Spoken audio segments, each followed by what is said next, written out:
नमस्कार दोस्तों, real estate का टॉपिक है जेवर एयरपोर्ट का फितूर। मैं इस चीज़ पे चर्चा करूँगा। आज ये टॉपिक ज़्यादा कवर्ड नहीं हुआ है। एक फितूर है, उसको डीमिस्टिफाइड डीक्लटर करने की कोशिश रहेगी, तथ्य और तर्क पे रहेगी।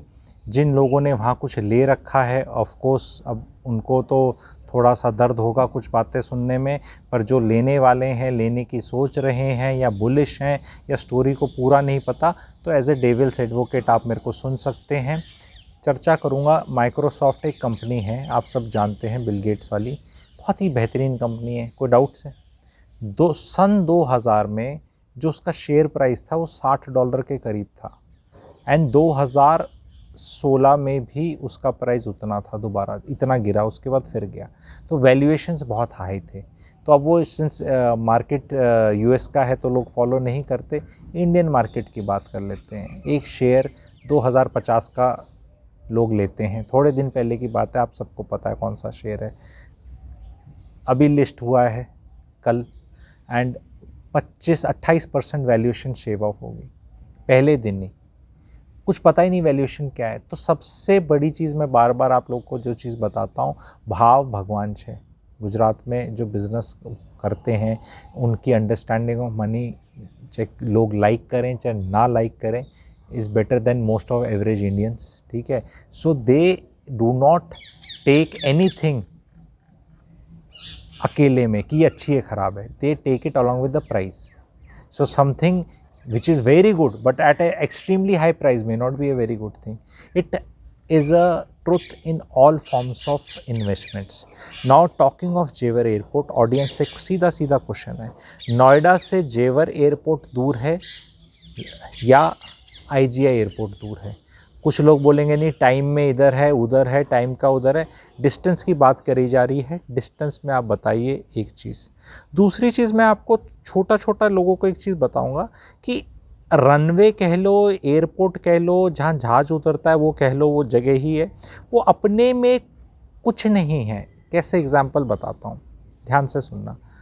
बीकानेर एक शहर है इंडिया में, वहाँ पे भी एयरपोर्ट है, नाल एयरपोर्ट कहते हैं उसको। नाल बीकानेर के पास में ही स्थित है, 20-22 किलोमीटर दूर। क्या बीकानेर के रेट बढ़ गए? फ्लाइट चलती है वहाँ से। भटिंडा में भी एयरपोर्ट है, क्या वहाँ रेट बढ़ गए? आप ये दोनों भटिंडा और इनको छोड़ दो, मैं आपसे एक चीज़ पूछना चाहता हूँ। गाज़ियाबाद तो दिल्ली के करीब है, गाज़ियाबाद तो बिल्कुल दिल्ली के करीब है, और जेवर से तो पास है उसका हिंडन एयरपोर्ट। तो हिंडन एयरपोर्ट में भी तो जहाज़ उतरते बढ़ते हैं, और जितना वहाँ क्यों नहीं रेट बढ़ गए? गाज़ियाबाद के और हिंडन के वहाँ क्या बहुत ज़्यादा रेट बढ़ गए? कितने बढ़ गए आप मुझे बता दो। वो तो इतनी पास है। यहाँ पे आप इतनी एयरपोर्ट्स हैं हमारे देश में, इतनी जगह जहाज़ लैंड करते हैं, वो अपने में आने से कुछ नहीं होता कि वहाँ आ गया वो लैंड करेगा। आपको देखना है जी, इंदिरा गांधी एयरपोर्ट जो है वहाँ 3 रनवे हैं जहाँ जहाज़ लैंड करते हैं, चौथा बन रहा है, तो उसकी कैपेसिटी 33% इंक्रीज़ हो रही है। कोविड से पहले वो 70-75% तक भी नहीं पहुंचा था, कोविड के बाद तो गिर गया। कोविड के तो मैं मान भी नहीं रहा, चलो रिकवर हो जाएगा। तो उसको अब जो 33% कैपेसिटी पे चला जाएगा, वो कैपेसिटी सैचुरेट होते तो 2035, 36, 38 लग जाएंगे। और आगे हमें पता भी नहीं कि जब ये मेट्रो अच्छी हो जाएंगी और ये बुलेट ट्रेन आ जाएगी और ये दिल्ली मुंबई इंडस्ट्रियल कॉरिडोर ही बन जाएगा कि आप 10-12 घंटे में बाय रोड ही पहुंच जाओगे, तो आगे एविएशन का एग्जैक्टली क्या हिसाब किताब होगा इन द टर्म्स कि कब तक वो उसकी वायबिलिटी होगी हमें नहीं पता। गवर्नमेंट बना रही है, अच्छी बात है, स्टेट उसको बोल रहा है, आकर्षण कर रहा है इन्वेस्टर्स का, यहाँ कंपनी बनाओ, ये कार्गो आएगा, अच्छी बात है। लेकिन आपको देखना है वो साइकिल कितने साल में प्ले आउट करना है। 2007-06 से स्टोरी सुन रहे हैं द्वारका एक्सप्रेसवे की। इनको सबको बोलता हूँ मैं, करण अर्जुन आएंगे। वो राखी जी की एक मूवी थी करण अर्जुन, उसमें वो हमेशा बोलते मेरे करण अर्जुन आएंगे, मेरे करण अर्जुन आएंगे। करण अर्जुन आते हैं, इंटरवल के बाद आते हैं, कब आते हैं और कितना टाइम लग जाता है। अब वो तो 3 घंटे की मूवी थी, हमें पता था कि 3 घंटे के अंदर ही आ जाएंगे उनके करण अर्जुन। यहाँ हमें पता ही नहीं, द्वारका एक्सप्रेसवे का नहीं पता, जो अभी बिल्कुल बन रहा है। लोग, मैंने तो उसकी द्वारका एक्सप्रेसवे की डेट मार्च 23 दे रखी है, गवर्नमेंट ने तो मार्च 22 बोली, अब वो जून 22 हो गई है। वो होते होते होते अभी एनजीटी का बैन लगा हुआ है कंस्ट्रक्शन पे। तो द थिंग इज साइकिल बहुत लंबे प्ले आउट करते हैं, इतना एग्जूरबेंट होके वहाँ जाने की ज़रूरत नहीं है। That is the message I want to give. पहले वहाँ फार्मूला 1 निकला था तो फार्मूला 1 की पूछ पकड़ के बहुत लोगों ने वहाँ लॉन्च कर दिए। किसी ने ये नहीं पूछा भी फार्मूला 1 से मुझे क्या लेना देना। अगर मान लो कहीं रेसिंग हो रही है, मान लो कहीं बॉक्सिंग हो रही है, कहीं रेसिंग हो रही है, कोई क्रिकेट का स्टेडियम है, तो क्या, और वो फार्मूला 1 भी फेल हो गया, कोई फार्मूला 1 नहीं आया, क्योंकि उसके जो टैक्सेस, एक्साइज ड्यूटी और वो सब गाड़ियों का लगता है, वो उसको वाइबल ही नहीं बनाता। और इंडिया में इतने कोई वैसे भी शौकीन लोग नहीं हैं कि रोज़ जाके आपके फार्मूला 1 देख रहे हैं। फार्मूला 1 का ट्रैक वहीं है, वो फ्लैट भी वहीं है। और आपने अब यमुना एक्सप्रेसवे कर दिया, यहाँ द्वारका एक्सप्रेसवे है 28 किलोमीटर का है, उसमें भी गुड़गांव का पोर्शन 18 का है, और उसमें भी प्रॉपर्टी पूरे में नहीं है लेफ़्ट राइट। तो वो यहाँ तो एंडलेस है। और फिर वो लोगों का प्यार है प्लॉट का, कि प्लॉट का, अगर मैं ये जो वीडियो बना रहा हूँ, मैंने क्लियर एडवाइस दे रहा हूँ कि आपको नहीं खरीदना, उस एरिया में बिल्कुल नहीं खरीदना। अगर आप इस चीज़ से, इतनी ही बात से सहमत हो गए हैं तो आप लिख दें कि 100% सहमत हो गए। अगर 70 हुए हैं तो 70 लिख दें, 50 हुए हैं तो 50 लिख दें, कुछ तो सहमत हुए होंगे। 0% वाले भी 0 लिख सकते हैं कि भाई हम तो कन्विंस नहीं है। क्योंकि रीज़न क्या है, मेरे आर्सनल में 2 ब्रह्मास्त्र और हैं वीडियोस जो मैं निकाल दूंगा और समझा दूंगा इसको। जो मैं, अगर वैसे ही समझ जाओगे तो बहुत अच्छी बात है, क्योंकि मैं अपने ऑडियंस को एड्रेस कर रहा हूँ, नया ऑडियंस भी जुड़ रहा है। आप अपने जितने ग्रुप्स पे इस तरह के भेजो, ठीक है, आप इस कमेंट सेक्शन पे लिखो, खूब लिखो। आज तो मैंने यही बताया कि वो एयरपोर्ट की पूछ पकड़ कर, अगर वहाँ कार्गो भी लैंड किया तो पोर्टर चाहिए होते हैं। एक TCS की बिल्डिंग आती है लेट से गुड़गांव में, तो 3000 एम्प्लॉय आ जाते हैं। इन 3000 को घर चाहिए, हर एक की 70-80 हज़ार 90 हज़ार की एवरेज सैलरी है।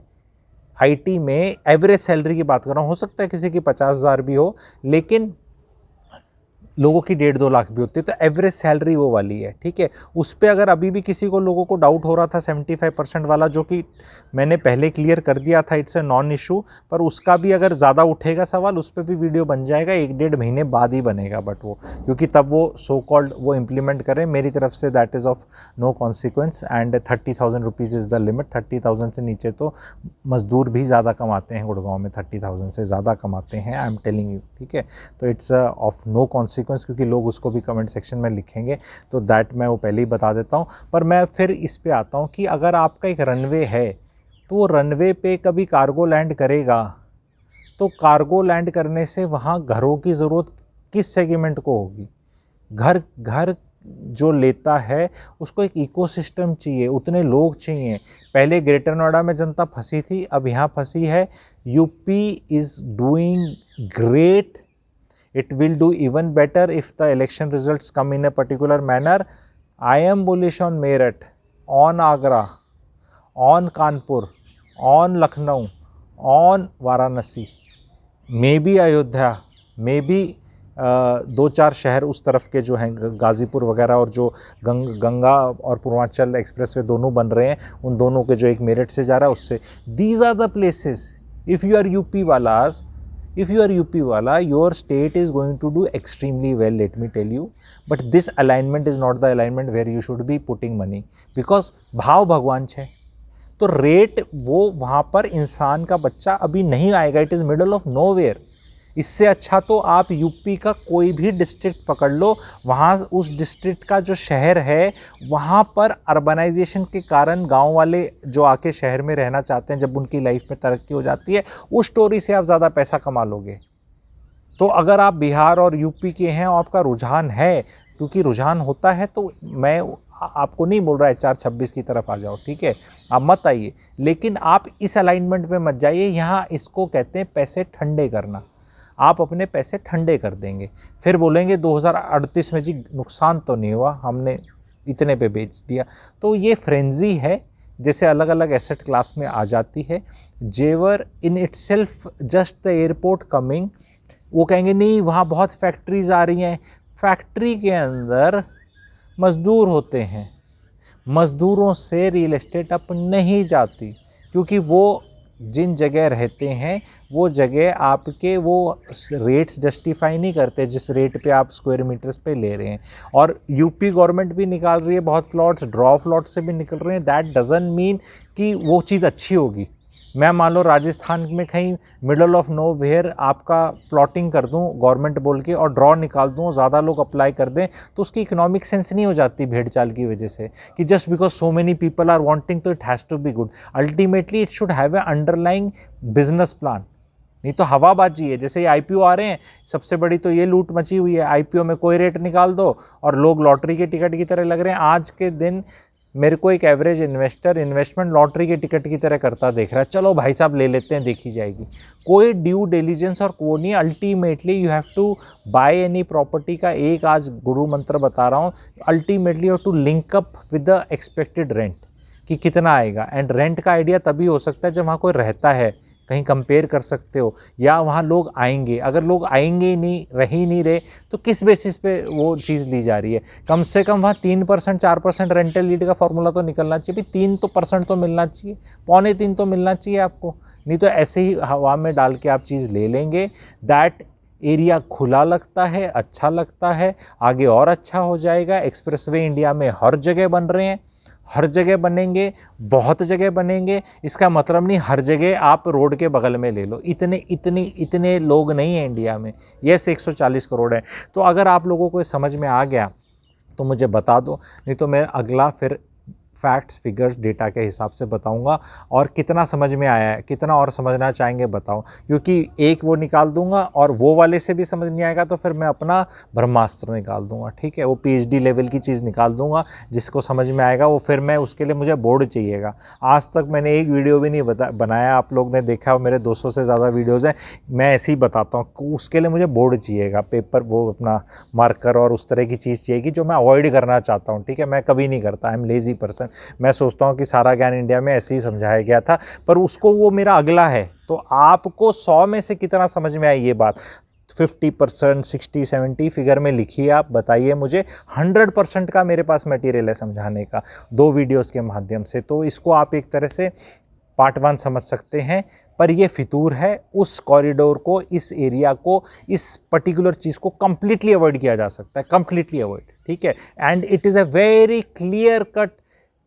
क्लियर कट मतलब कॉल। ऐसा नहीं कि इट डिपेंड्स, देख लो, कर लो, अगर आप वहाँ के रहने वाले हो, ये हो। अरे भाई तुम कहीं के रहने वाले हो, यूपी के हो, तुम कहीं के दीवाने हो, कुछ भी, कितना भी पैसा आ रखा है तुम्हारे पास, ये जगह नहीं है रेजिडेंशियल वगैरह कुछ लेने की। आप बिजनेस के साथ एसोसिएट नहीं कर सकते। बिजनेस वालों के लिए it may make sense to establish factories depending on land कहाँ मिल रही है, कितने की मिल रही है, क्या लीजिंग है, क्या फैसिलिटीज़ है, वो हमें आधे टाइम पता भी नहीं चलता, ठीक है। But as a end user, as a investor, this is a strict no.